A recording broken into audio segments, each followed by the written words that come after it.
Margir Íslendingar þekkja söguhetjuna Tinna. Fólk á miðjum aldri fékk Tinnabók í jólagjöf í mörg ár, enda eru bækurnar á 3. tuginn og enn er verið að gefa út teiknimyndabækur með kappanum sem eldist ekki og er sannkölluð ofurhetja. Ingvar Georgsson, slökkviliðsmaður í Keflavík, er mikill söfnunargaur og er með flott Tinnasafn á heimili sínu. Hann heldur síðan úti stóru slökkviminjasafni í Njarðvík með félaga sínum, en svo safnar hann fleiri munum. Við kíktum til Ingvars og spurðum hann fyrst út í teiknimyndaseríuna Tinna. Upprunalega er þetta bara vikublað, bara eins og við lásum í vikunni í gamla dag, bara ein blaðsíða í gamla dag. Og þetta verður svo að bókum í framhaldi af því. Já. Og veist, það er ekkert spennandi eins og Tinni í Kongo eða Tinni í Ameríku. Mann fannst náttúrulega Sval fyrir Surtsey geggjuð þegar maður tengdi hann náttúrulega við Surtseyna. Já. Og svo náttúrulega duðlega stjarnan þegar hann kemur til Íslands. Já, hann kemur til Íslands það. Já. Og þar er hann sko, eins og hann kemur þar til Íslands sko, og þá er bendla þar inn við eins og þegar hann er að koma til Akureyrar. Þar sem er að ná sér í eldsneyti. Íslenska þýðingin á Tinna var alveg einstök sko, því að Tinni heitir henni Tintin. Og það er bara einstakt að við fáum að búa til Tinna og það er þeir sem að þýða þessar bækur á þessu tíma og breyta mörgu orðalagi í bókunum sem að gera mjög skemmtilegar. En aftur á móti núna er Hergé stofnunin bara í Brussel sem er bara að stoppa það að þú getur búið til þitt eigið skrifmál í bækurnar. Okay. Þú ert að hafa samþykki fyrir í dag sko, því að Hergé stofnunin í Brussel hún svaka stórt batteri og þeir bara er með, ef ég myndi til dæmis setja örugglega á neti bara Tintin Museum in Iceland, þá var örugglega bara komið loftfræðingar bara fljótlega bara hörðuð ólegu kallið minn. Okay. Það er ekki heimildið þess. En þeir eru alveg að vernda þetta því að Hergé vildi ekki og ekkjan hans vildi heldur ekki að það yrði búið til fleiri bækur eftir hans dag. Getur þú sagt mér í stuttu máli, hver er Tinni? Tinni, það er margar, ekki kannski margar sögur, en margar pælingar kannski bak við það. Líkingin á Tinna er sem sagt, þegar Hergé byrjar að teikna, það var 21 ára gamall og hann segir í rauninni að Tinni sé 16 ára unglingur og hann er mjög líkur bæði Hergé og bróðir hans. Georges Remy er Hergé og bróðir hans sem er 5 árum yngri. Þannig að menn er að tengja, hann sé að teikna sig eða jafnvel bróðir sinn og búa til svona hetju úr þeim. Og svoleiðis lifir hann bara áfram og hann er að teikna hann í einhver 50-60 ár og hann eldist aldrei. Og þetta, mér hafa menn sagt sko, er Tinni strákur eða er hann stelpa eða er hann eitthvað annað? Hann er aldrei kenndur kvenmann, lítur aldrei kvenmann, En þetta er bara, fyrir mér var bara þegar ég byrjaði að lesa Tinna, þá var þetta bara hetja. Mér fannst það að vera fullorðinn þá, en svo í seinni tíð, þá er þetta bara krakki. Hann kann allt. Hann flýgur, hann siglir og hann kann að keyra, hann fer til tunglsins og þetta er svona, hvað maður segja, bara súperhetja á þessum tíma. Hann er algjör súpermann belga. Já, í rauninni. Það er líka þannig við. En hvað er hann? Hann er blaðamaður, eða ekki? Hann byrjar sem blaðamaður, svo verður hann bara svona, fer úr því og fer í bara svona ævintýramennsku og lendir inn í svona ævintýrum. Já, það er oft talað náttúrulega ævintýri Tinna, það er svona yfir fyrirsögnin á honum á Íslandi. Já. Það er náttúrulega, og hann á góða vini þarna og hundinn. Já, Tobbi er náttúrulega fyrsti vinur hans sko. Tobbi. Og svo er náttúrulega Chang hérna vinur hans sem kemur inn í Bláa Lótusunum sem verður svo seinna bara góður eins og það verður að tala að Hergé sé að skrifa Chang inn í sem skólafélag sem var kínverskur. Já. Setur hann inn í bækurnar Svo kemur hann aftur inn í, sko, í Tinni Tíbet þegar hann týnist og þar fær Tinni hugskiti eða draum að það hefur komið fyrir Django fyrir að bjarga honum, sko. En svo náttúrulega eru aðrar hetjur, vinnir hans, náttúrulega Kolbeinn. Kolbeinn kemur í, Tinni svona, hann alltaf eins. Hann alltaf, mjög einföld teikning. Já. Og hann alltaf eins. Og það hann flottur þetta og þeir allir. Og það engin húmor á bak við Tinna, en svo kemur Kolbeinn inn í, hérna fyrstu bókunum og þá Tobbi með allan húmorinn. Tobbi talandi. Svo þegar hann var að bæta inn í fígurunum, þá hættir Tobbi að tala. Já. Svo kemur hann með kaftininn hérna inn, sem náttúrulega eins og þið vitið, kjaftfor, rífukjaft og... Kjaftfor skipstjóri. Já. Drikkveldur, þykir Loch Lomond, viski mjög gott. Loch Lomond? Já. Já, skost viski. Já, þannig að svo fer hann hérna í þegar kaftinu hann fer að lesa bækur föður sinni, eða langa afa sinn í leyndardómi einhyrningsins. Þar kemur Vandræðurinn. Hann kemur hérna inn, sko, í... Hver?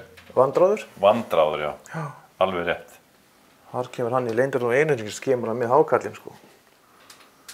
Hann að ferðast, hér er hann í Sovétríkjunum, hér er hann í Afríku, hér er hann í Ameríku.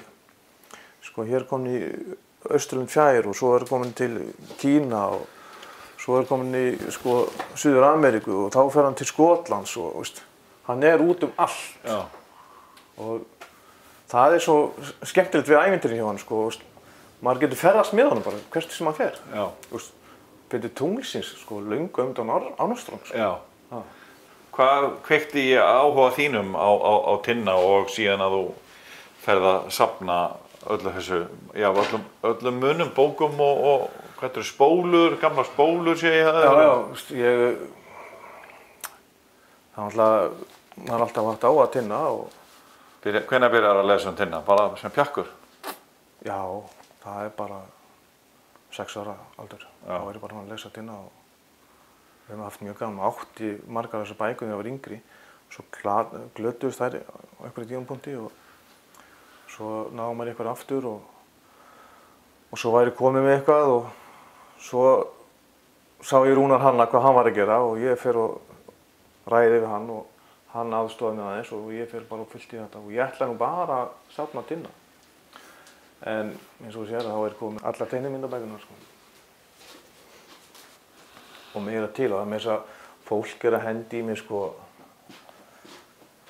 eins og hérna Tinna á dönsku, Já. Og svo það til í mörgum útgáfum, Mér vantar nokkrar í ákveðnum útgáfum. Þannig að þetta eru teiknimyndabækur á íslensku, þú átt þær allar? Nei, mér vantar nokkrar útgáfur. Já, útgáfur. Eru margar útgáfur af hverri bók? Já, og það enn verið að gefa þær út, það ennþá verið að gefa þær út. Já. Og nú það Froskur útgáfa sem gefa þetta út, Og þetta til í bókabúðum í dag? Já. Já. Ég hef náttúrulega þessar 17 áratugu örugglega frá pabba, því að hann átti eldspýtustokkarsafn sem ég að varðveita fyrir hann. Og svo hefur hann safnað bindum. Hálsbindum? Já. Og hann að vera 99 ára og hann setur alltaf á sig hálsbindu í hverjum degi, Og ég á slatta hálsbindum og ég safna fótboltabúningum, mínitórum svona litlum áfengislöskum, varðveiti náttúrulega safnið hans pabba, DVD-diskum, svo náttúrulega slökkubílasafnið og litli slökkubílar sem ég safna og maður kannski þarf að fara að leita sér bara læknisstofu. Svo í golfi líka? Já. Það var einu sinni hugmynd að ég ætlaði að fara að safna gólfkúlum með logoum á, en ég hugsa nei, þá bara fyll í húsi. Það endalaust að gefa nýjar gólfkúlum. Já. Ingvar hefur starfað sem slökkviliðsmaður í 30 ár og hann og félagi hans halda úti slökkviminjasafni í stóru húsnæði á Fitjum í Njarðvík. Þannig að Tinni í svolítið miklu uppáhaldi hjá þér, og þú ert hérna bara með góða hæð undir hann. Svona í einkasafni hann í uppáhaldi, en aftur á móti náttúrulega slökkviliðsmannasafni inn á Fitjum, það náttúrulega er algjört uppáhald sem við Sigurður Lárus vinur minn erum saman með sko, og byrjum á 2013. Það er svona uppáhaldssafnið.